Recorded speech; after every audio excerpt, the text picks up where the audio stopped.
Ladies and gentlemen, it is important for you to listen to this message. Your partner wants to be desired. Period. Fire and desire. They go hand in hand, baby. And that wasn't karaoke. Dead ass. 1, 2, 3. It all started with real talk, unfiltered, honest, and straight from the heart. Since then, we've gone on to become Webby Award-winning podcasters and New York Times best-selling authors. Deadass was more than a podcast for us. It was about our growth. A place where we could be vulnerable, be raw. Pause. But most importantly, be us. But as we know, life keeps evolving, and so do we. And through it all, one thing has never changed.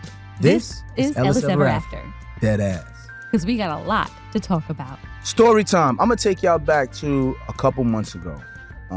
This was January 6th, known in our house for different reasons. Y'all know January 6th. We all know that's the insurrection day. But for now, it means something very special to us. Yes. But that's when Kadine got the phone call finally that she was going to be a lead in Divorced Sisters. Mm-hmm. And from January 6th for about the next 8 weeks, I watched her like dedicate herself to something like I haven't seen. Well, January 6th, like, let me just make sure we get the timeline right. January 6th, I got the call. Yeah, the call, yeah. But I didn't book until the end of January. But because I got the call, I was focused. Yeah, you was focused. So she was focused, and I watched her work the way she was working in college. When we first met in college, Kay was coming off of being a beast in high school at pageants. She was a dancer. She was modeling. Also had a 3-point, I don't know what it was, GPA. Gajillion. It was 4.0-ish. Oh, my bad. It was 4.0-ish. Push me to 4. Those were the things that made me fall in love with you outside of just physical looks. It was watching you dedicate yourself to something. And I was like, yo, that's a woman who's really focused on something. And it was attractive. And then as you became my wife and you kind of settled and let me focus on the family, a little bit of that fire to go out and get your own kind of like dwindled only because you were balancing. But for the first time in your life, you was like, I don't got to balance. Devale got this. I got to focus on this. And I watched you only focus on yourself for 8 weeks. And I'm not going to lie, the shit was wild attractive. Like, you was working out every day, sometimes twice a day. You had changed your eating habits. You made me change my eating habits.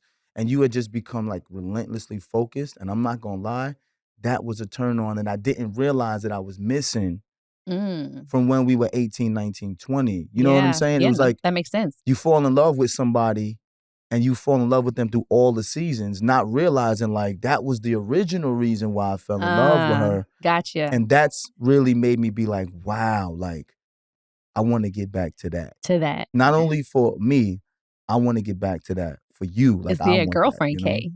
That's what it felt like. It felt like my girlfriend, Kay. Like I was trying to, like whack-a-mole. Like you was here and I was trying to catch you. And I was like, where the fuck is she today? But you know what I'm saying? Right. It reminded me of that summer when you were doing pageants and I was trying to catch you. And right. Yeah, that was that summer. Yeah, the first summer that we met where, it makes sense. But that's what brought me to wanting to discuss this, like your partner wanting to be desired, because I hadn't felt that in over 20 years. And I've loved you through all these 23, but that was a different feeling. Well, I guess I can kind of piggyback on your story time, seeing as though after this we're going to go into op or no op. But I didn't realize in that moment what that was doing for you. In that moment, I actually just felt guilty about investing all of my time and energy into prepping for this opportunity I just felt guilty about like, damn, I know right now I'm not locked in 100% as mom. That's why I flew your parents out here to help, while I was filming and prepping, or I wasn't locked in 100% as wife. So I was like, babe, come visit me, on campus if you can just get a couple hours in so we could see each other. So I appreciate knowing now that that was something that actually, from your vantage point, was more of a turn on than it was, damn, my wife is missing. Matter of fact, I'm going to let that lay right there. Okay. Let's go into karaoke and I'm going to talk to you how it created what we are in now. Okay, so we'll revisit that and then we'll get into op or no op. Okay.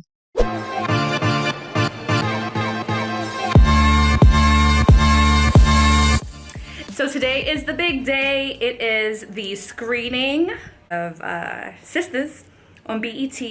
Devale's new show. And I say it's Devale's new show. I know it's based around the women and everything, but that's my baby's first big gig, lead male character. I'm waiting on my glam squad to get here because I have to match his fly. Like y'all already know, I can't be showing up on nobody's carpet looking crazy next to this handsome man. So I'm gonna show you guys Devale's squad, who is here, and getting him all together. Sup, glam squad? I'm in a glam squad. Well, clearly you do. I am my glam squad. Devale is his glam squad, y'all. Cuts his own hair. I can't afford a glam squad because I gotta help pay for Kay's glam squad. She about to have a whole army in here. That's because I require a little bit more work than you do, so be thankful. Be thankful. Alright, though. I see them abs, though. You see me? You see me? I see them abs, though. Alright, leading male. I'm feeling it. I'm feeling it. Okay. How I Sounds look? good. How I look? You look fabulous. That's why I told you I had to bring everybody in Yes. so they can like contour my clavicle and everything. Make sure I look like I got a clavicle.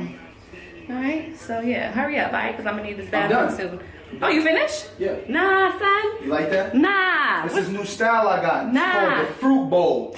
It's called the fruit bowl. People ain't rocking it now. They're gonna be rocking it soon. Check it out. Spin all the way around. Boom. Fruit bowl. Bathroom's all yours, baby. For karaoke, I'm gonna go to one of your favorites.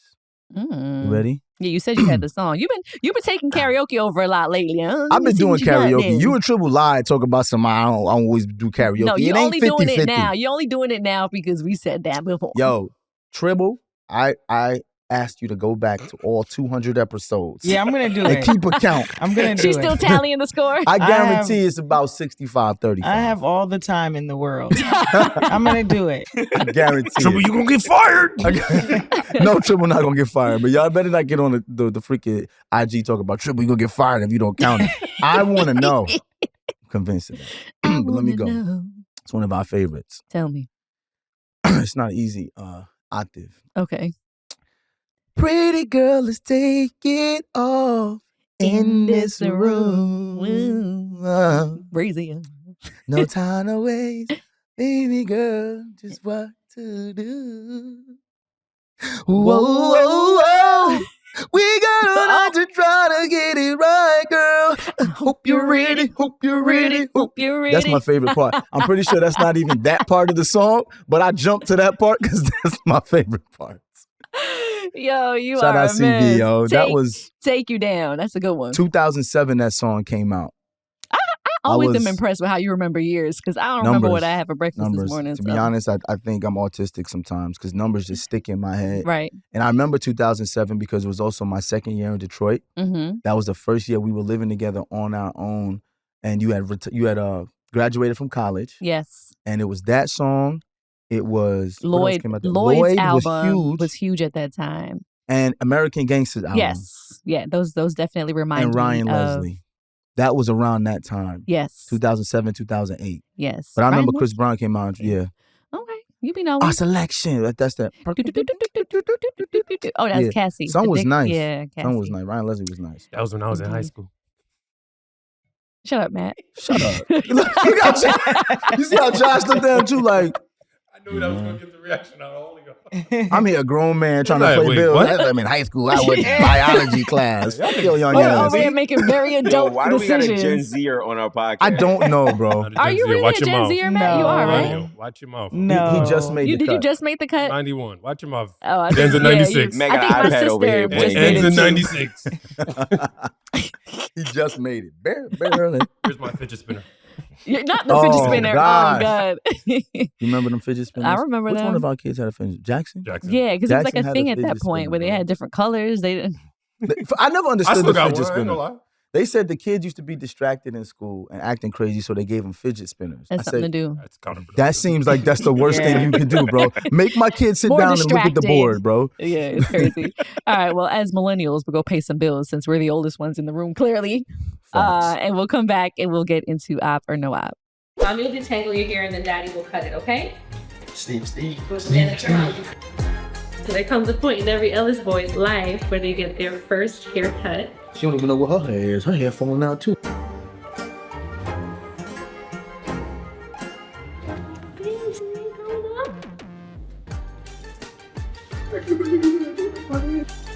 That look bad, load it up. Ah.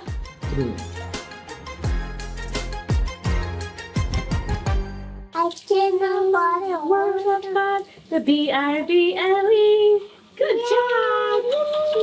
All right. Well, before we jump into op or no op, so let's go back to your story time real quick. We can just touch on that. Yeah. So it kind of threw me off because right now it's like I'm in heat for the past 2 months. I've been wanting my wife, right? And it's been because I've been seeing you in a different light that I haven't seen you in about 20 years.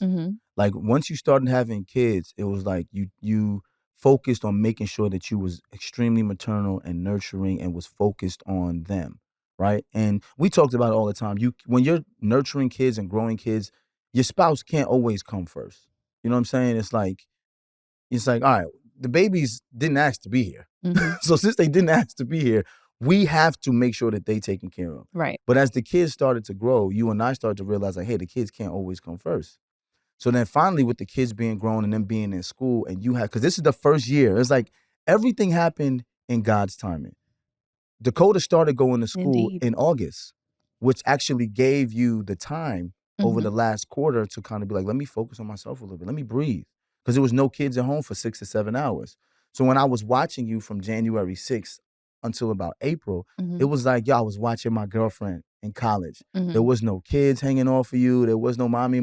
It was like she's in the gym and then she's studying with Leland. That's how school was. Yeah. And it was very reminiscent, but it gave you some time to miss me, I think. I think that's ultimately what I guess helped a bit because you missed me a little bit. Well, I missed you always. I missed you when you was having kids. Like that, missing you wasn't. It was watching you work. I miss you too. You don't be missing me, Sean. I do be missing you. It was watching you work. Yeah. But that's what made me realize that your partner wants to be desired. Yeah. Right? Like I think that people take for granted when you get married or you're with someone for a long time, like, oh, they love me for what it is. Nah, that person wants to be desired. And when I watched you get into like the best shape of your life and I started to like clamor for you and want to be with, I watched you be like, yeah, this is what, and I was like, that's what I want too. I was also very knee deep in developing out Geneva as a character. We never even on the podcast spoke about that whole process. Maybe we need to do we can do a podcast about that because that was whole different process. too. Yeah, but I was also building out a character simultaneously, and because I was so locked in, and I was literally studying with my coach 3, 4, 5 hours a day. At some point, I think you couldn't differentiate, nor could I, who you were dealing with. Was it Kadine or Geneva?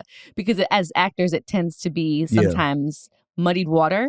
Especially when you're going through the the process of just like, am I turning off Geneva or is my mind still going as Geneva? Right. So a couple times, Devale would be like, is this Kay? Facts. Or is this Geneva? Who am I talking to? Who am I talking to right now? You know, because when he's Zach and he's preparing to go to film, it's the same thing. Sometimes he's a little short, he's moody. And I'm just like, okay, I know what his process is. So I don't take it to heart because I'm like, oh, he's prepping. Yeah. You know, so I guess that's the benefit of two actors being in a relationship together. Because it's like, we know what it is. Yeah. Yeah, we know what's required. Even Matt has said to me a couple times, like, I could tell when you're about to go film. Because I have like a different energy. You know, first of all, when you get ready to go film, there's that anxiety of I got things to do. So you're already short because of that. Right. But then when you're building out a character, it's like the things that, and this is important for people to understand about artists, you have to have your emotions on your sleeve and readily be ready available to respond to whatever's going to happen in the scene. When you're preparing your instrument for that weeks out, that tends to be what happens at home sometimes. So now your partner or your kids or someone that you're working with says something that triggers what you're working on for your character and you respond that way. That happens. Yeah. Like that is a real thing. That's why you hear some people say, yeah, these actors are like crazy. Like they're schizophrenic. It's a real thing. But watching you just be so dedicated to something raised my desire for you. But I also saw how my desire for you, like it raising for you, put you in overdrive. And now it was just like, yeah, I want more of that. You know what I'm saying? And I think that we as a collective should discuss how we lived through a time where letting yourself go was just seemed to be okay. Like, You talking about COVID? Oh, COVID was a let big yourself thing. go, I didn't even think about that. Millennials, you lucky you're a millennial. We lived through a lot, bro. Been through a lot, bro. When's the last time time with COVID though, it was kind of like a collective, we gave ourselves permission to let ourselves go. Because nobody knew what was happening. Nobody knew what was going on. It was just like, all right, well, I don't know. we're just surviving day to day with this unknown. The only person who was just like, I don't care what's going on, I'm going to be working out every day was Devale. It's health. And like, we if did you don't got nothing else to do. And then we all kind of started doing it. Yeah. But the whole household. And there was nothing else to do. And we were in Calabasas. Like Matt didn't have to do anything because he was doing school at home during COVID. You was? You was just because he was young. Stupid, he was 17. Josh is stupid. And his senior year. He was 8. He was getting homeschooled. Oh my God. Well, let's Learning spiral into op or no op. So we can tie it back to the show. From now on, Matt's going to be a toddler. You got your bib, Matt? Not the toddler, man. Ain't Tribble younger than me? No. Oh, my bad. Tribble grown. Tribble a grown woman, 40. man. Don't try to deflect. Why fault, you going to snitch, though, Tribble? Right. The heat is on me. Tribble younger than me. My fault. Get his ass, That Tribble. was he tried to get me to tell how old I am. I'm cutting that out. Yeah. Cut it out. Cut that out. I'm cutting that shit. the fuck out. I'm Yo, 20. slide in his wife's I'm DMs. younger. I'm 22. You 22? Slide in his wife's 22. DMs. Already blocked her from that 22. account. And his wife, oh yeah. Went to the account, blocked her. Wait, why Gotta Tribble think say ahead. Matt blocked you, Tribble? Oh, He shoot. probably did. I ain't seen none of her content in a minute. I got you. I'm going to let you I got know, a Finsta. Don't even worry about it. I was working out during COVID too, actually. And so much so that I posted a picture of my bare ass on Instagram, on my stories. Wait, Why? what? Because it looked amazing. Oh, okay. All I ask is if you're going to put your bare ass out, shave that bitch. Facts. Okay? Tribble, I bet you better not have no hairy You have a ass. hairy ass I trip. don't Harry have and a the Henderson's hairy ass out on Instagram. My butt is not hairy, okay? Fabulous. All right. Making sure. Okay, so this is something people have been talking about on the internet recently. So there was a guy named Telvin Osborne who was killed by his white girlfriend. He was shot, and at first she told police that they were in an argument and he came at her with a knife. And then all of a sudden it was that she was looking at her gun and it went off.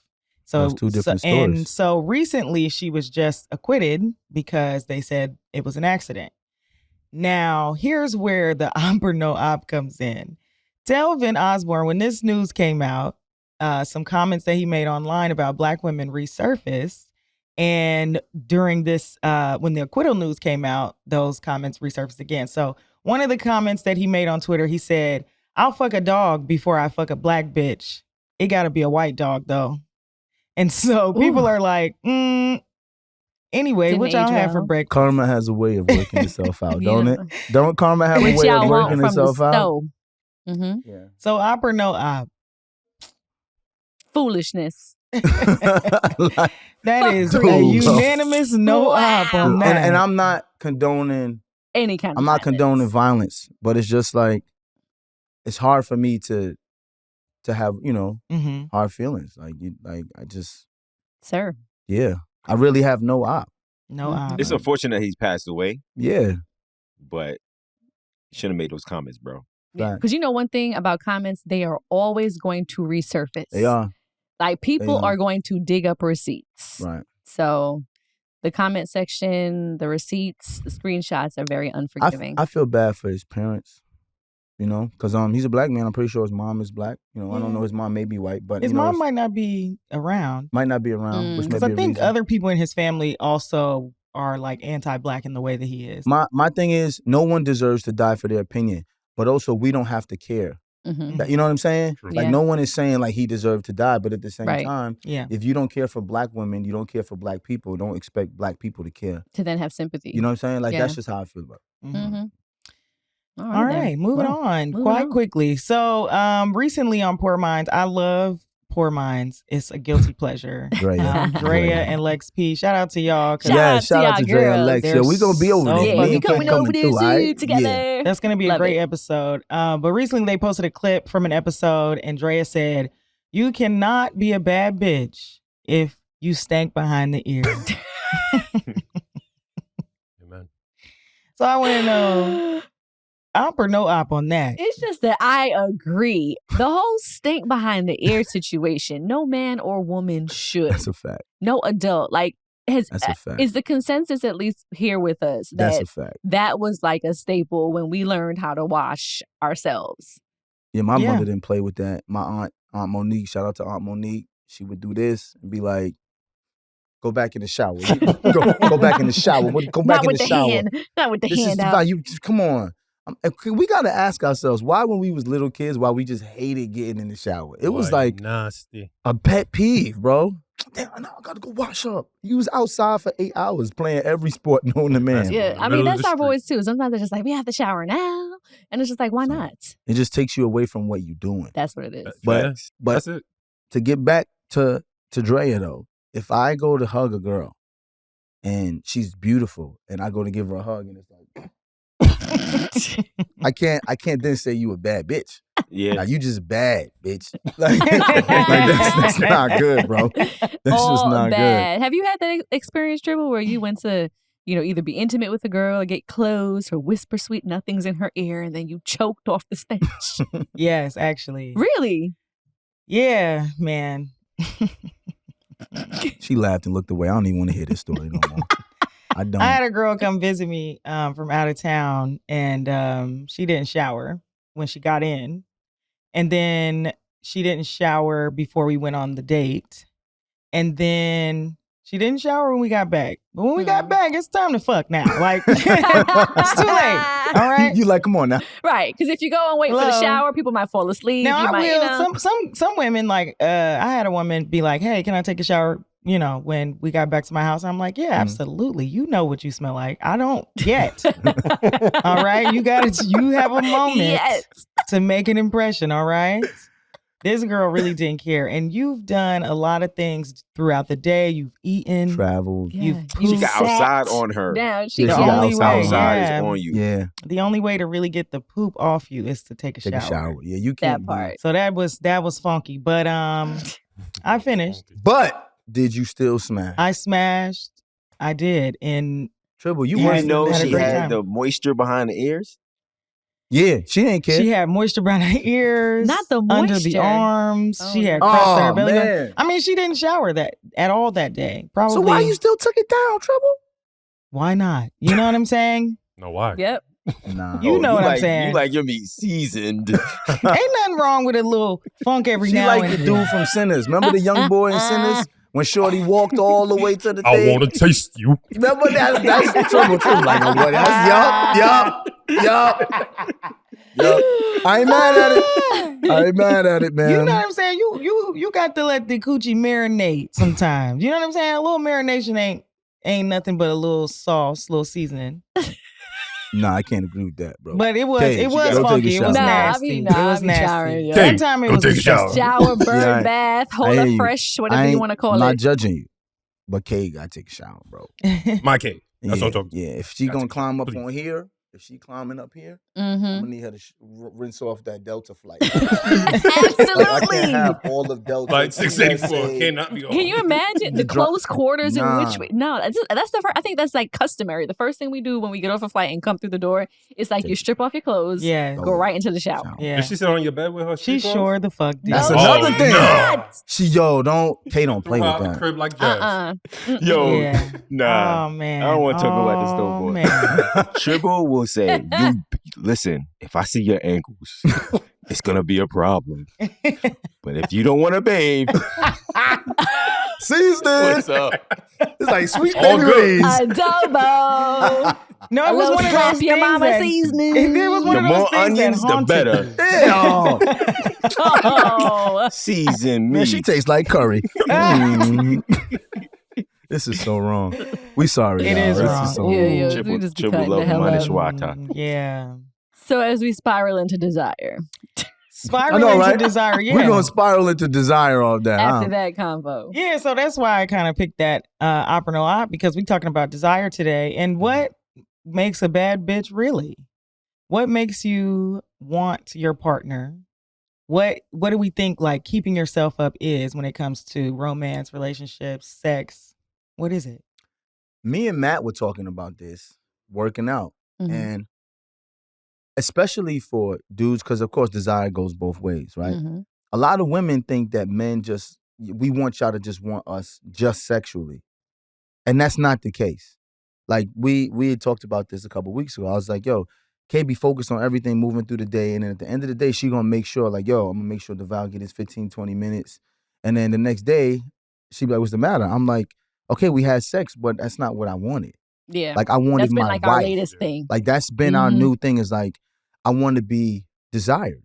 Like I don't want it to just be, all right, let me make sure my husband have sex, because we've gotten past that. Like before sex, we talk about sex all the time, and it was an issue of how we was going to make sure this get handled and stuff. But now it's like, we just don't want sex just that from our wife. Like I want to be desired. I want you to know the things that I want to do. I want you to know the things that I like. Let's for example, you know I like films. You go choose a film that you typically wouldn't want to see, but you know I want to see. You get the IMAX tickets. And then it's like, yo, she desires me enough that where she's interested in the same things I'm interested in. Maybe you don't like it, but she took interest in knowing that I like it. And men need to do the same thing for women. Like, just desiring your woman don't mean that, yo, make sure she stays in shape so you can have sex. It's like, what does your wife like to do? Does she like to travel? Does she like to crochet? Like, what are things that she likes to do that you can be a part of during that time, during the day? You would crochet with me? Well, you just told me the other day that you wanted me to start learning how to cook, right? And do other things. And I'm actively working on that. Right. Just I don't crochet, y'all, just for the record. But you're not a crochet. That was a random example. But I wanted to give a random example so it's not always about us. But the things that you say that you want me to try to do, even though I don't like doing it, I've been taking steps because I know that that's how you feel you be desired. looking good on the grill. You know? I love that. Yeah, I got the apron with no shirt on. That's my thing now. But you know what I'm saying? Like, y'all both married. You know what it is as a husband. Like, it isn't always just about, at the end of the day, we got to have sex. We want to be desired for being people, like humans. Like, I found out now that I like to do interior design. And I'm interested in that, you know? As men, do you find that it maybe comes naturally, or is something that women do is to like romance you in that way? I know it's something that Kadine does, and y'all really been married since, you know, for a long time. So maybe you don't have experience with other women, but is that something fun? Wait, explain that again? Like, do women romance you? Have you been romanced by women? Is like that in the something dating that you have to ask for, like, or is it something that comes naturally? Like in the beginning, I feel like Kay romanced me. Like she would drive to school, make my bed up, leave handwritten notes. Yeah, speaking of which, I think Black Love asked for some like handwritten notes. We They have did. some. I have some. I have a whole shoebox. I used to full of write stuff. letters to this. Like, okay, I mean, pouring my heart out in letters to him. So that's why now, if I do leave for a trip or I go somewhere or whatever, I got those too. I still will leave him little notes. And I mean, granted, I don't got time for 4-page letters no more, but I'll leave him a letter because I know that that's nostalgic of when I used to have to leave to go back home and we were in college. But that's romantic. Like men like romance too. Like I saw a joke yesterday. They was like, men get to be two things: angry and fine.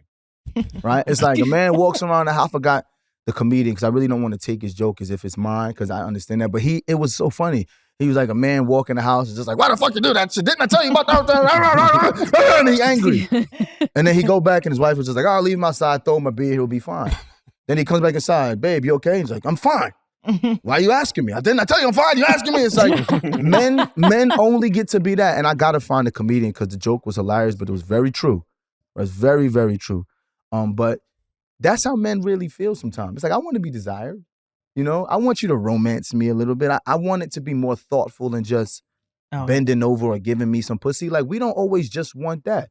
I will receive that. And I will absolutely. The comedian is Bill Burr, by the way. Bill, thank you. Shout out Bill, because that shit made me laugh out loud, but it also spoke to my soul. Right. So shout out to my boy Bill. I think it's sometimes difficult as women. Like if I can speak to my experience trying to romance a man, right? I think it's a little easier sometimes for men to romance a woman. You can do flowers. You can do the balloons. Yeah. Like girls like the grandeur, like the theatrics of the thought that goes into something like flowers and balloons. I usually get stuck with what do I do to romance in a grand gesture something for my spouse. And it's hard because it's not just any one little like thing that I can do to make it look big, because that tends to be what women look for. So how do you as guys, Like, what to you would be a grand gesture of romance? So for Devale and I, sometimes it's like, babe, I know we've been busy. I booked a trip for us to go away so we can have some time together. Or it's like, yo, going to dinner gets stale. Going to a movie gets stale. Nah, see, so that's... what? I don't think it needs to be grand. Thank you, Josh. Right? It's the gesture. Yes. Or maybe a series of gestures that makes it romantic, right? For example, I don't need rose petals on the floor. Now, if you got maybe 12 roses and you want to sprinkle that from the door to the bed, fine. It don't got to be a whole row of a billion petals, right? It's just a gesture. It is one red piece of lingerie. It's small, it's subtle. It's a candle. It's the room. It's dark. That's what it is. It's the movie. I get into the room and it's Netflix on and we got a movie that's planned out and it's not me and you planning. What do you want to see, babe? It is small. Don't ask me. Just do something different. Just do something different. And I'm not talking to my wife. You okay over here? I'm not talking to my wife. I'm talking in general. Women need to understand that we want to be What's happening here? I'm just saying the whole premise is it doesn't need to be grand. It doesn't need to be grand. The first thing we're simple. I would say that we are simple. We're complex beings, but in our core, we just want the things we want, and we what we say is what we say. That's the issue. It's she'll say, I don't know what to get the guy or grand gesture for the guy. And I was like, I've told you for 20 years exactly what I want. But that's not grand. That's the problem. You want grand. Mm-hmm. Yes. Men don't need a grand trip with, if a guy says, hey, babe, I like when you put your hair in a bun and you put on that red lingerie with the one candle. A lot of times the women be like, you want me to put that bun all the time? With the red thing. Yeah, because in my mind it's stale. But it's not about what you want, though. And that's what a lot of women don't realize. It's not about what you want. That's definitely a disconnect. Because it's the same thing for men.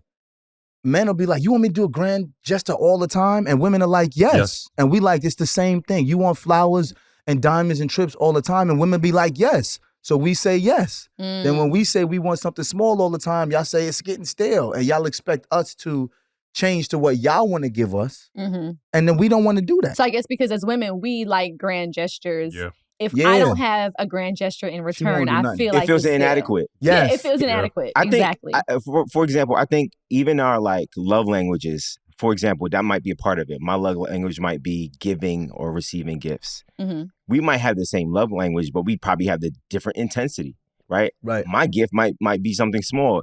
Your gift might be something very, very expensive and valuable. Right. So I just think it's just an understanding what we want. When we say simple, nigga, I mean simple. Right. Just get it done. I don't need to give you feedback on what it is. I just want to get it done, and I will accept it as it is because you listened to me. Hold on, can you because the thought went into it. Hold on, I just want you to expound on this because this was a roadblock we fell into. You said before, I don't want to have a discussion about what we're going to do if you're doing something for me. Yes. Can you explain how it takes away the whole romanticism when a woman says to you, just tell me what it is right before and then I'm going to do it? It's that's not romantic. The romantic is the thought. I want to be desired, which means I want you to think about what does my husband really want in this moment? And I'm not talking about sex. I'm talking about it's my birthday.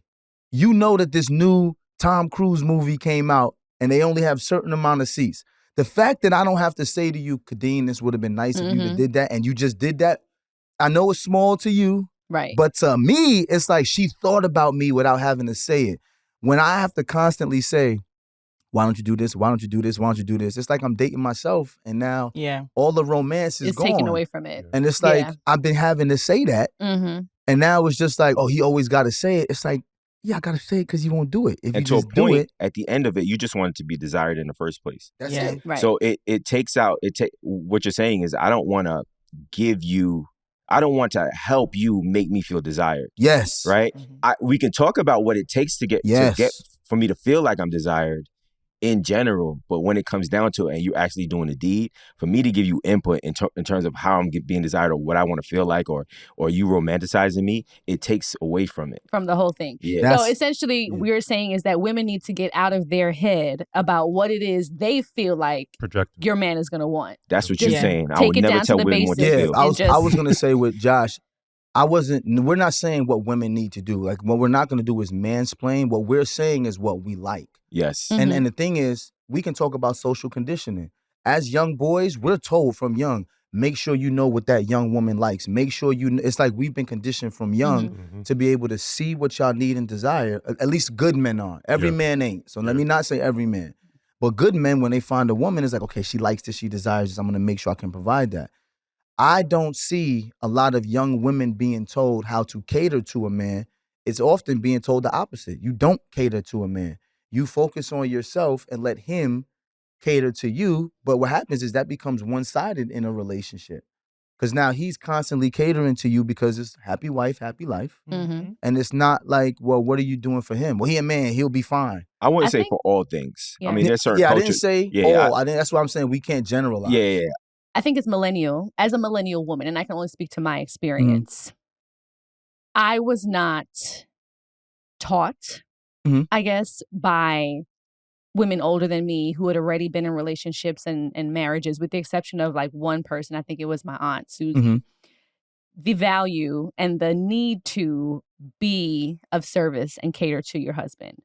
A lot of time the narrative was, you got to make sure that you're taking care of yourself. You have to make sure that you're an independent woman. And that was what was instilled in me. Even my mom. My mom was very much like, you need to be a contributing member of the relationship. Like, it wasn't a lot of focus put on, this is what you need to do in order to keep your husband happy or to be, what your husband needs. Now, that can be very general because everyone's husband requires something different, but that just was not the conversation when I was growing up.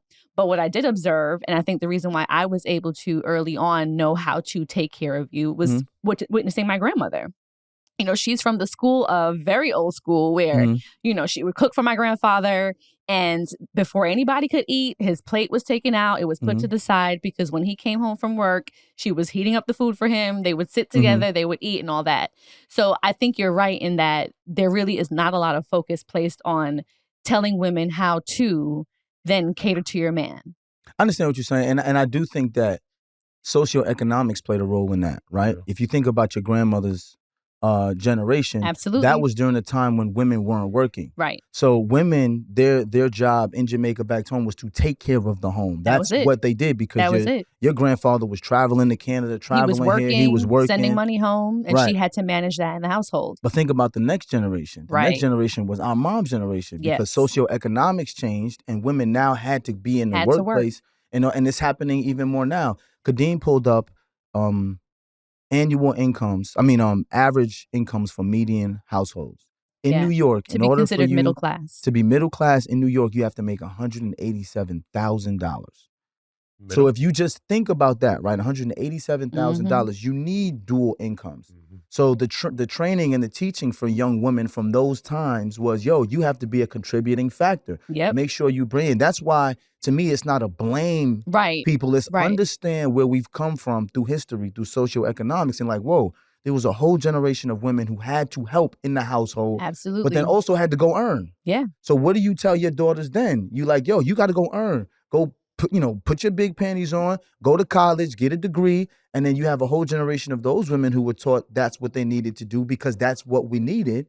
And now you have households where people are making a lot more money, one family, and they're like, well, I'm looking for a woman that will cater to me.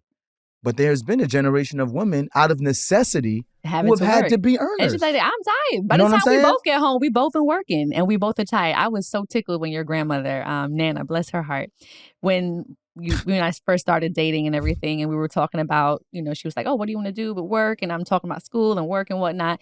And she was just like, I don't know what it is with y'all new age women that want to work. Never a day in my life that I said I wanted to work nowhere. So y'all can continue doing that and do whatever it is y'all want to do. Y'all want to work. Y'all want to work. See how that works out for you.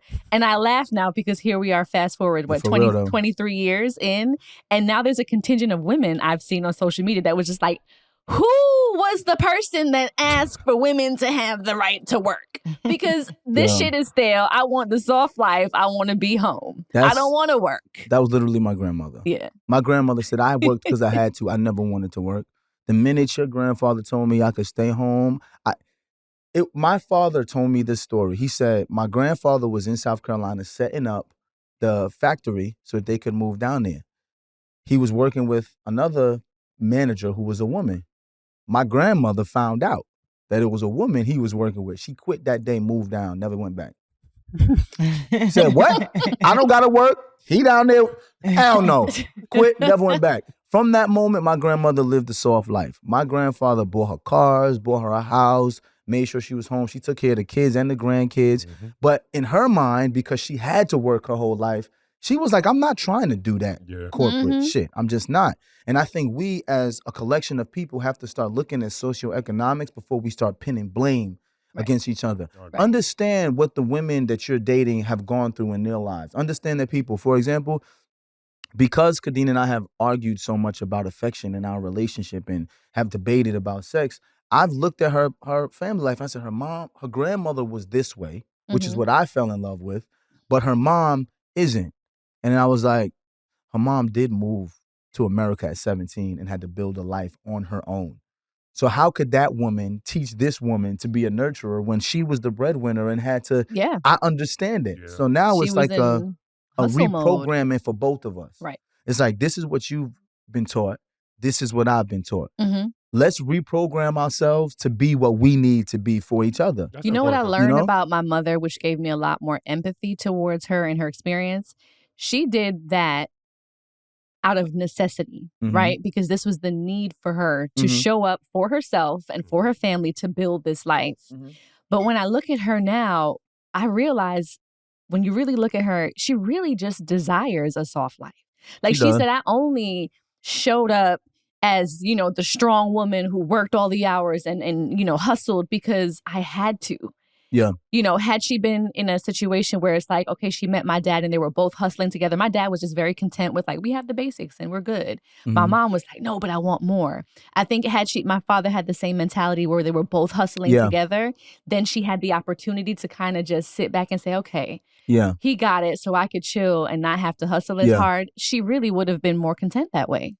I think she would have too. And then I also say to myself, how can a woman who grew up like that train and nurture you to just be a soft life woman if that's not what she experienced? That's not what she experienced. You see what I'm saying? So for me, that's why it's I give her empathy. Yeah. And that's like that's why when people ask me like, you know, when you and Kadine have been talking about the same things for so long, how were you able to be so patient? It's just like, have you even like listened to your partner talk about what they've been through? Yeah. If you listen to what they've been through, you understand that they're not trying to do anything to hurt you. You know what I'm saying? They're really just trying to live life the best way they know how. And I think that's why when it comes to being desirable or also desiring your partner, learn about your partner's life. Yeah. Because then you learn how and why they experience desire the way they want to, right? I learned about Kate and I learned about Miss J, and I was like, yo, Mimi really had a hard life. Like, let's just put everything aside. I think I told this story, but I don't know if I told it on the podcast. She was 17 years old when she moved here. She was staying with her parents' friends, and she worked at Burger King. She worked the night shift. She ate, got home after 12. The people that was there thought that she was out gallivanting and made her sleep on the apartment hallway floor with the door closed. She's knocking on the door, and they're in there, and no one's answering the door. How can a woman that's lived through that, who grown, put herself through school, teach her daughter to just look for a soft life? Right. It just don't even make sense. I don't think she even knew that was a thing. Like now we have these aspirational lifestyle shows where you see women living this soft life and they kick back and their husband earns a ton of money and they can just chill. That was never my mother's reality, nor was that something she aspired to because she just did not come from that. Like her and her ancestors never experienced a soft life. Right. There was never a soft life there was never a soft life. And I see how she, like, even just in terms of like keeping things and having things to herself and hoarding things. It's like this, what's the word I'm looking for? Scarcity mindset. Yeah. The scarcity mindset is something that I'm like, man, as particularly Caribbeans have been passed down because it's like whatever you came up here in your suitcase with, you got to hold on to that. That's all you got until you are able to earn more. Your family dynamics when it comes to romance, it also teaches you what parts of yourself you can feel safe showing or giving to somebody else. Like for me particularly, I think that expressing love, I learned how to express love through receiving love from somebody who didn't have to love me. So my dad got married when I was 14, and my stepmom, when I went away to college, literally every calendar holiday, she would send me a package, and it will always have some of my favorite candy. That's dope. A gift card or cash. It's your stepmom? Yeah. Mm-hmm. And just some random useful item. And a lot of my favorite color is pink, so a lot of stuff was pink. Mm-hmm. Just in a card, and my dad would always write the same thing in the card: "Keep your eyes on the prize." I love that. That's funny. Sounds like a dad. It does, don't it? And yeah, and that gesture meant the world to me because, you know, my parents aren't very overtly affectionate, and they didn't think to do that. And I know my stepmom was just like actively thinking to do this so that I knew that they were thinking about me and they cared about me and they wanted to make sure that I was taken care of even though I was away from home. And so because of that, like now my love language is gifts. Like I know how good it made me feel and how loved it made me feel to get a little gift that was thoughtful, to know that somebody was thinking of me. So that's the way that I show affection in romance. But some people don't even want to try that because they don't even feel safe enough to give to somebody else. Yeah. To like, you know what I'm saying? They feel like somebody needs to love them as they are in order for them to love them back. You know what I'm saying? Like somebody that may have abandonment issues, that has an absent parent, or the work. They don't want to put the work in. They don't want to put the work in because they're afraid of being vulnerable in that way. Because what if it doesn't work? That's fair. Yeah. That's super fair. Do you think love languages were established in us because of the way we received love as children, or do you think that that's something that became a thing as we became romantically involved with people? I think as children, because I never saw my parents being like overly affectionate. Same. And I think that plays into how I am now, and I'm trying to change that. Same. Absolutely. So that's why I'm the opposite. Well, not the opposite. Affection. I watched my issue. dad, my mom start off affectionate when I was young, and then as they got older, the affection just like went away, it dwindled. And then I have like my own issues. I know we talk about Mimi and Pop, but I have my own issues that I watch with my parents. You know, my mom wasn't affectionate with my dad. I watched my dad like chase after my mom and do all these things for her, and then she would get him for Christmas, she would get him like a pack of underwear, and he would get her like a bracelet or like buy her a car. And I watched my father be like disappointed, and like he'll have like a tantrum, and he'll like throw the shit down, and everybody's like, "What's the matter?" And he's just like, "Yo, like I went all out for you, and I just get a pack of underwear." And my mother be like, "Well, you need underwear," and he like, "Whatever, like Karen." And I'm just like, I watched that growing up, so it gave me a complex, and I was like, "Yo, Devale, you're not gonna be forgotten," because I always watched my father be forgotten, and it was just like, we have a lot of our issues because I project what I saw in my household. And if I feel like it's happening here, it triggers me. And I'm like, yo, I don't want to be forgotten. You know what I'm saying? And I realized like the same way she has her triggers from her parents, I got my own triggers. Yeah. You know? I think as a very young child, I was very, very affectionate. I always wanted to sleep in the bed. I kissed my parents on the lips till I was like 13.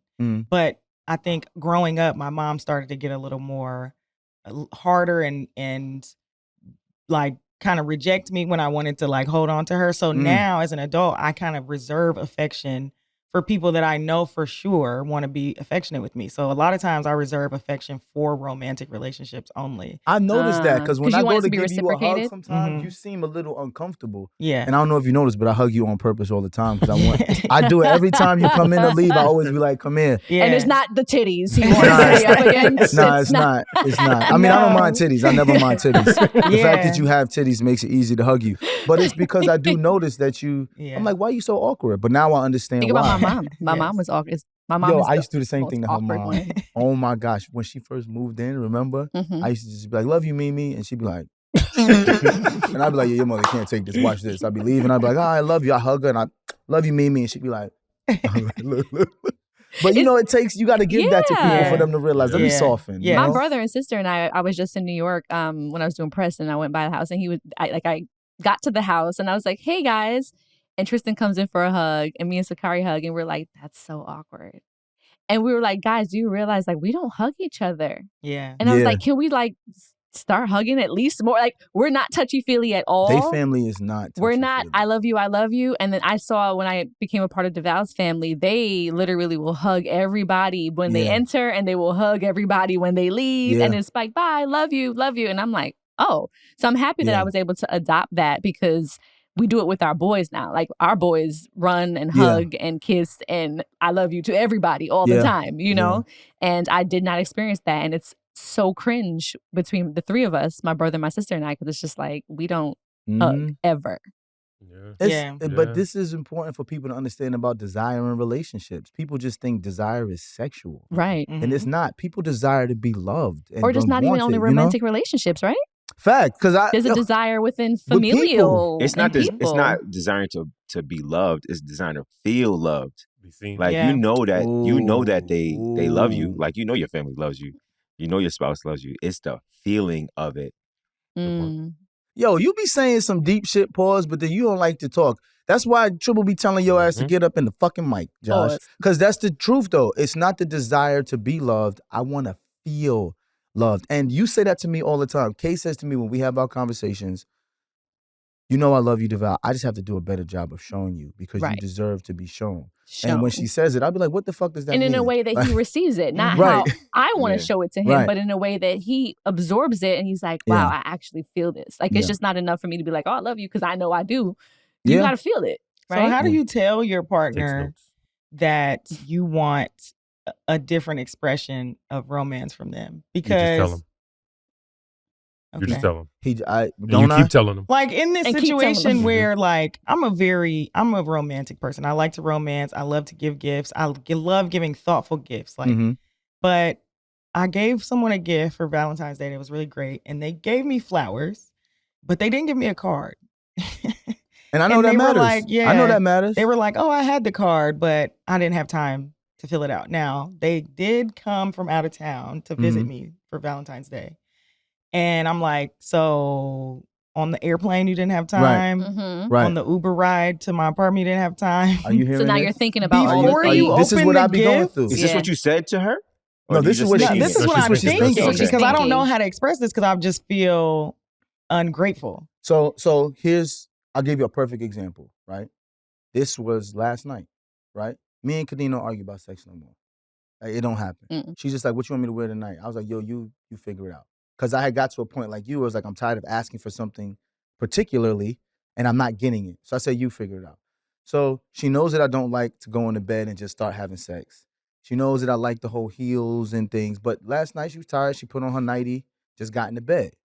It wasn't a nightie. It was lingerie. It was lingerie. It was a little lingerie. It was a little purple number. But it wasn't everything. Yeah. She was cute. It is, but this is what women do. Like, when I'm not gonna say women, this is what Kadine She gave her grandma moo-moo. That's what I'm thinking. Because you said nightie. When I hear nightie, I think of what my mother used to wear at night. And I'm like, it wasn't a nightie. I was like, damn, man. It wasn't a nightie. It was like negligee. It was a negligee. Right? But it wasn't the complete thing that I had asked for. Right. I had No asked for a heels. whole thing, and she just gave me what she wanted. So what I did this morning, I said, yo, you see how when I ask for things, you tell me to ask and I'm specific, but you don't deliver. These are the things that get me frustrated because then it makes me feel like you don't care enough about me. The details. And then she's like, well, I didn't have time. I said, well, Kadine, I was out front. You could have did it then. You could have did this. And then I start listening when she could have did it. And sometimes she gets frustrated, but I have to let the person know, like, if we're going to be accountable, let's be accountable. You can't just say anything and expect me to say, okay, you couldn't fill out the card. You traveled 6 hours and you had no, like, to me, it's kind of like, damn, like that hurts the fact that you could say that to me and expect that I'm going to just accept that. Right. Yeah. And So for me, I the think issue last night wasn't time. I didn't feel like I didn't have time. I had time because you were in the front with Roger waiting for him to get picked up. I took an edible. And typically when I do, because I be trying to be, in a good mood.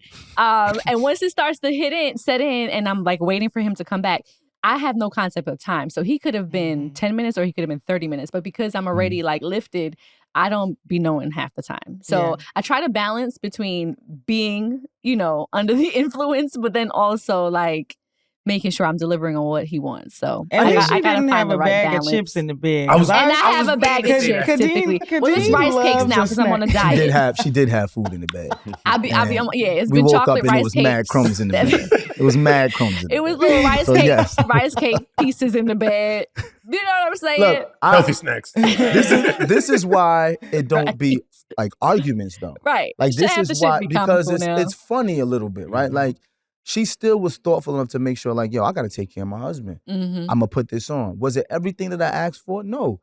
But at the same time, I could also tell her politely without it being a thing. And I also don't gotta, hey babe, nah, just like, yo, remember when we said this and you said you didn't do it? And she was like, you know what, you're right. And I was like, but this is the shit that hurts my feelings. Because now I feel like I don't matter enough. You know? I think it goes back to what Tribble was saying with old girl, Valentine's Day. Look at them. My bad. Go ahead. Nah, my bad. do your thing, Wait, I didn't I'm bring the listening to you, though. I'm camcorder listening. today.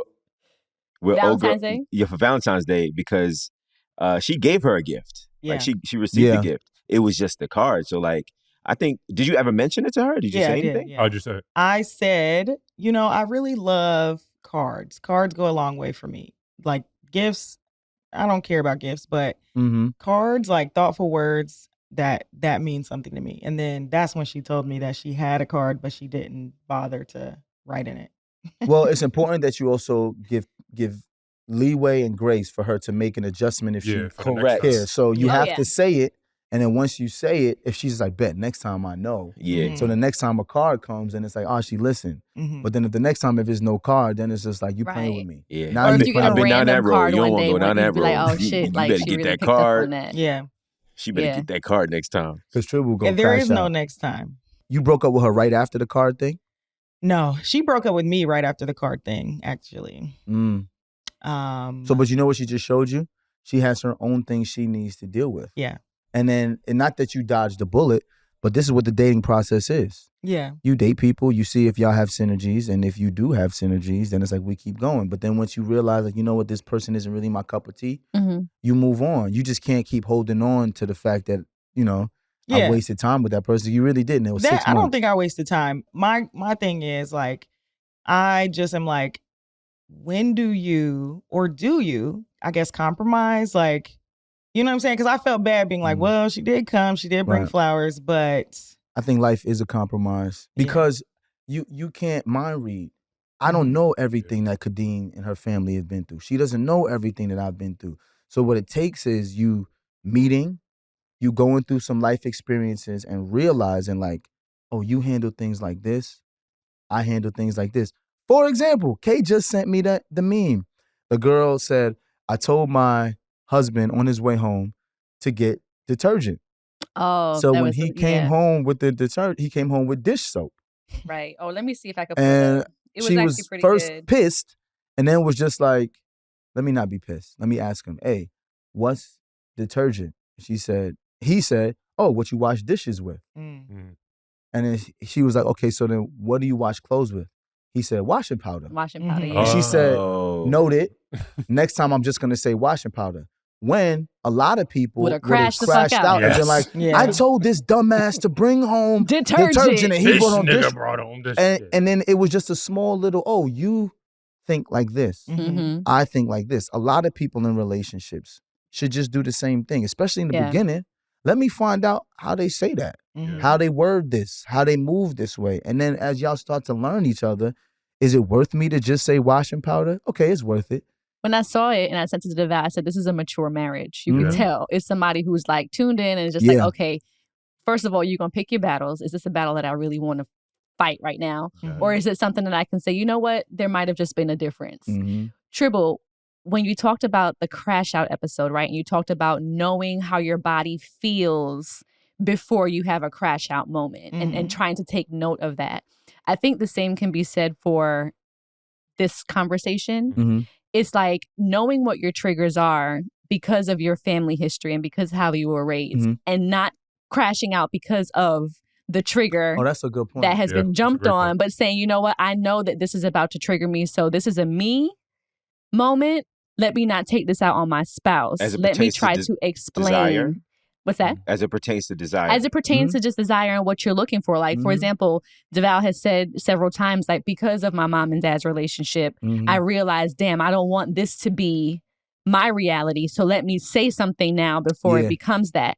So he's become very aware of Yeah. what his triggers are Yeah. based off of his family, upbringing or just whatever his experiences are. So he's been able to kind of temper those so we can have a Yeah. conversation and it's not just a 'Cause I realized- spaz out moment. I realize it ain't her.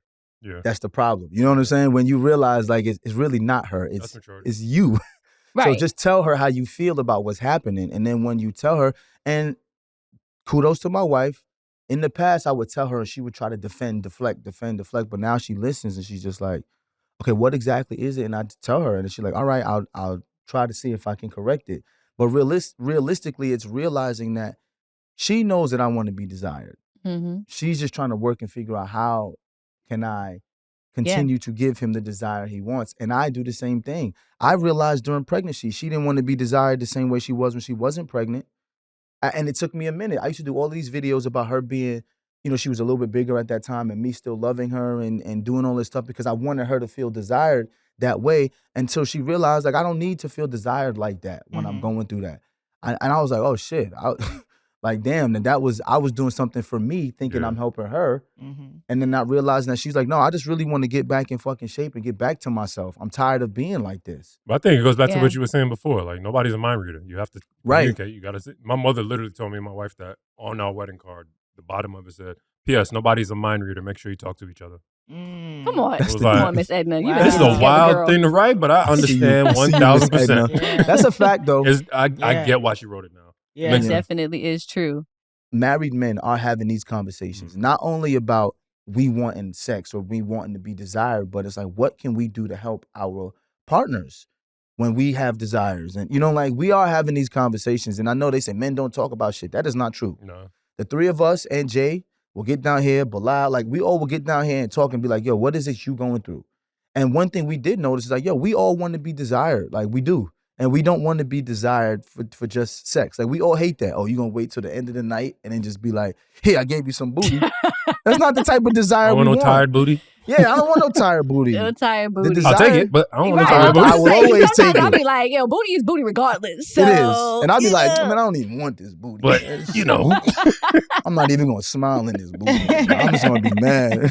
Then I'll be like, oh. All right, time to go to sleep.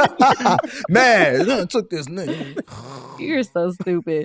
One of the questions we started with at the top of the show was like letting yourself go in the relationship. So letting yourself go doesn't always have to be physical, huh? It could just be letting anything go that your spouse is looking to do. This is what I'll say. I noticed you let go of your ambition a little bit. Mm-hmm. Yeah. You let that go. Yeah. You let go of your ambition. And when I mean ambition, I don't mean ambition for working out. Your ambition to be the best at what it is you do. You was a pageant winner, magna cum laude, and then once you got pregnant, I guess hormones does change that. It was like, yo, I'm chilling for a little bit. Baby, listen. I feel like that's ambition maturity. I had was to survive the day. I feel like that's maturity, hearing somebody tell their wife that. I feel like you lost your ambition a little bit. Because I feel like most marriages that don't land well, or depending on the situation, just don't land well. Because I could have been, and probably like 10 years ago, I'd have been like, so what do you mean? I don't do enough now? Yeah. So now I'm inadequate because you didn't, because I don't do this, that. And I just had 4 kids for you. And I didn't mean nothing like that. Yeah. And you know exactly what I know meant. exactly what he means. But that's why, going back to your story time, January 6th, I got the call that I have a potential opportunity. And then you're like, oh, shoot, this is something that sparked that in you again, which is the ambition that I know you have in you, but your focus has just been elsewhere. I spent 15 years of my life having children, getting back, having more children, getting back, and dedicating to my family. So was my ambition at the time not maybe at the top of my priority list? No, my ambition was to be a great mom and to be a great wife.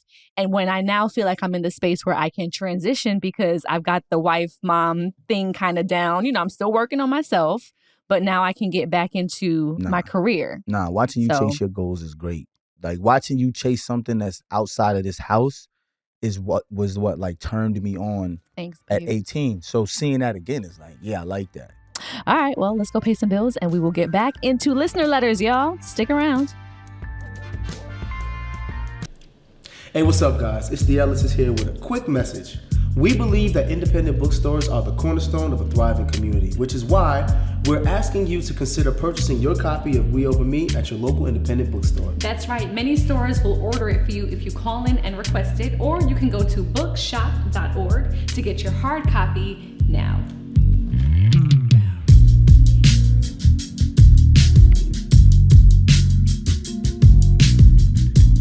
Yo, we back with listener letters, Kadine's favorite part of the show. Yes, still is. Let's check this out. Hey, Kadine and Devale and the rest of the fam. I am in a bit of a dilemma. My husband and I have been married for almost 6 years. We have 3 children, and for some reason, I'm not sexually attracted to him anymore. I'm thinking that the problem is that I don't think that I'm physically attractive anymore, but there's also things that I just don't like about him anymore. For instance, He still smokes weed, and it makes his breath stink. That's the mommy knows. You know when you get pregnant, the things you used to like, you don't like no more. Very true. His breath stink, and his body stink, and the air that comes out of his nose stink. I hate it. I have a long list, but not enough time to discuss, and not enough money to afford therapy. She goes, your nose air stinks, my nigga. That's crazy. She says, I have a long list, but not enough time to discuss and not enough money to afford therapy, which was something we tried to do a year or two ago. So do y'all think I'm going through a severe case of postpartum? Yes. Or is my marriage in shambles? No. Please help. Also, I am very strong in my faith in God, but I often feel alone and forget that what my purpose is, since I'm left alone with these crazy kids postpartum by myself at night while my husband works a job that barely pays the bills, and I work all day with high school kids who could care less about theater. I'm glad she's saying all of this, which is the subject that I teach.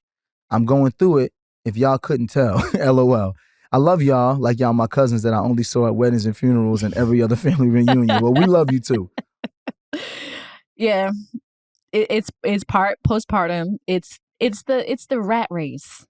Remember how we talked about just being tired? Like it just seems like you are over everything. You tired of everything. You tired of his nose air. You're tired of them stupid ass high school kids. Nose air stink. I know what she means by nose air. I get it. But well, yeah, my nose air be stinking. No, your nose doesn't stink. I would tell you if it did. I would tell you. But yeah, you have these high school kids that probably don't give a damn about anything. And then you're with your children as well. So it's like, when do you clock out and actually have time to decompress for yourself? You don't. This is what's happening. You don't. This is what's happening. She has a partner. They're supposed to build this life together. She feels like she's taking on the brunt of everything. Yep. She said that he works a job at night that doesn't make enough money to pay the bills, which means her job pays the bills, which means she's the breadwinner. And she's a teacher. And she has 3 children, which at night when her husband is gone, she has the kids all by herself. Yeah. So she wakes up, probably gets the kids ready for school, goes deal with kids all day, comes home, deals with the kids when they come home from school, and goes to sleep. Never gets a chance to see, no reprieve. Plus, she said they've been married 6 years, have 3 children. I wonder if they had the 3 children within the 6 years. Within the 6 years. Right. Because if so, that was back to back to back. Which, you know, you like him enough to have 3 children, right? So I do think that she still likes him, but I think that women don't understand the same way men didn't understand that physiologically, your body changes when you have children. When you get pregnant and you start to smell different things that you used to like and you don't like, it's not that person, your body is changing. So maybe you should tell him like, hey, ever since we started having kids, and because it was the same thing with Kay, certain things Kay liked.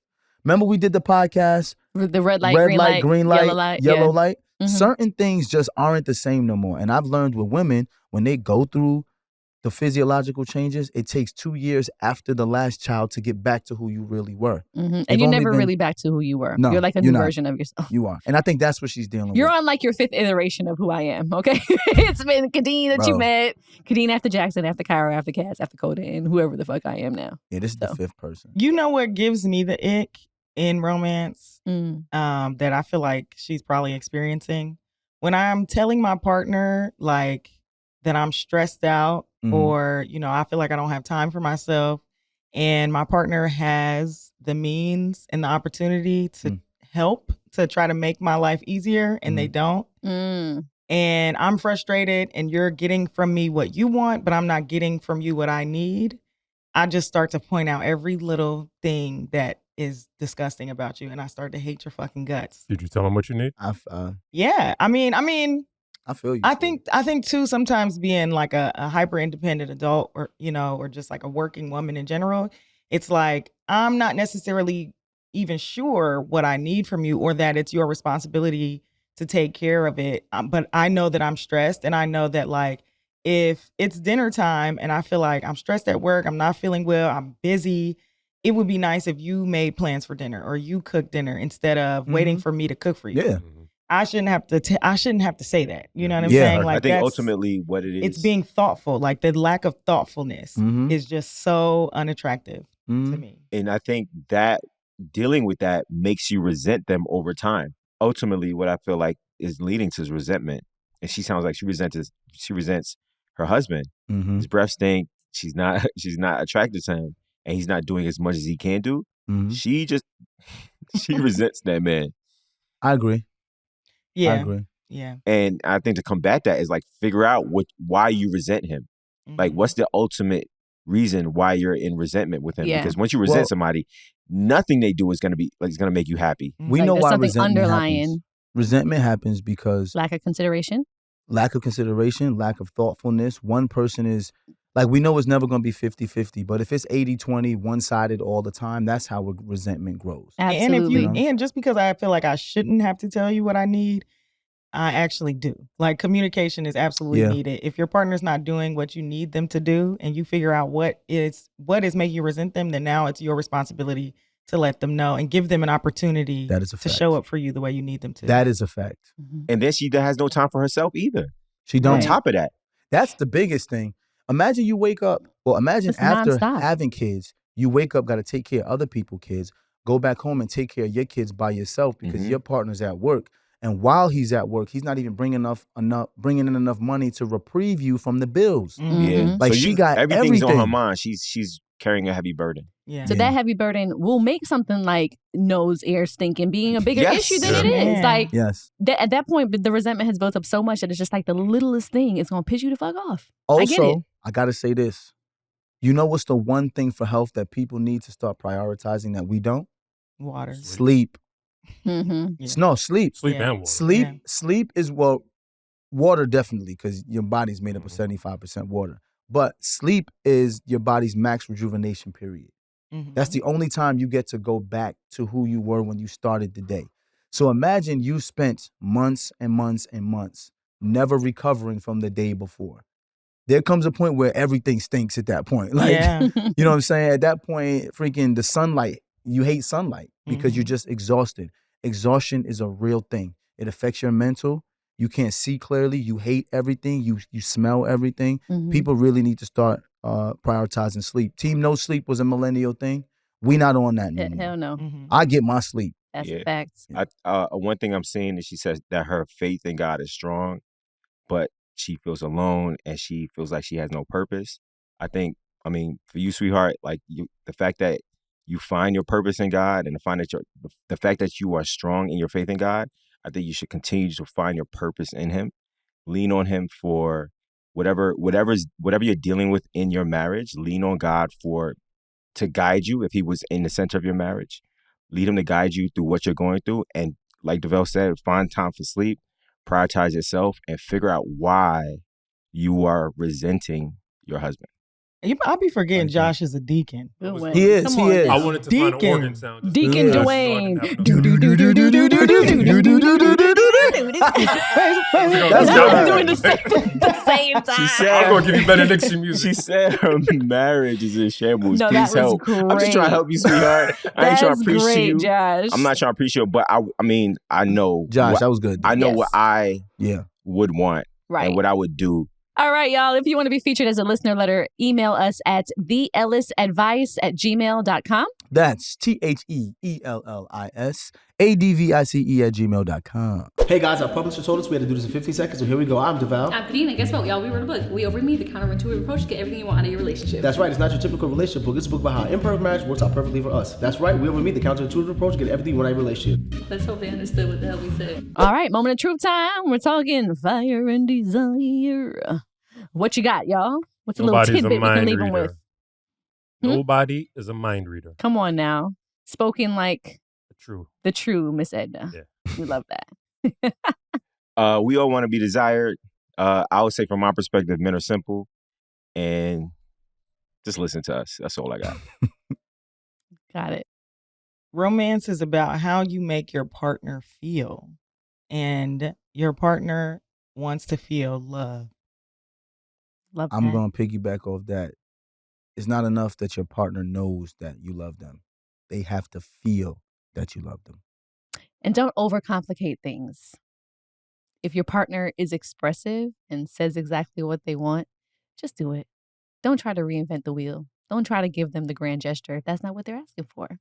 Sometimes the smaller, more thoughtful things are really what counts. That was cute. We left everything concise today, y'all. For the moment of truth. I love that.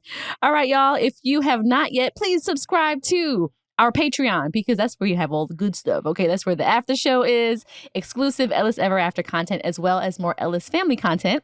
You can follow us on Instagram at Ellis Ever After. And then I'm Kadine, I am. And I am Devale. I'm _Matt.Ellis. You can double click on my flicks at Joshua_Dwayne.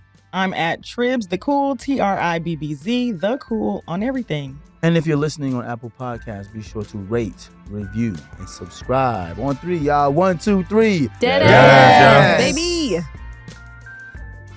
Cut. Ellis Ever After is an iHeartMedia podcast. It's hosted by Khadeen and Devale Ellis. It's produced by Tribble. Video production by Joshua Dwayne and Matthew Ellis. Video editing by LaShawn Rowe.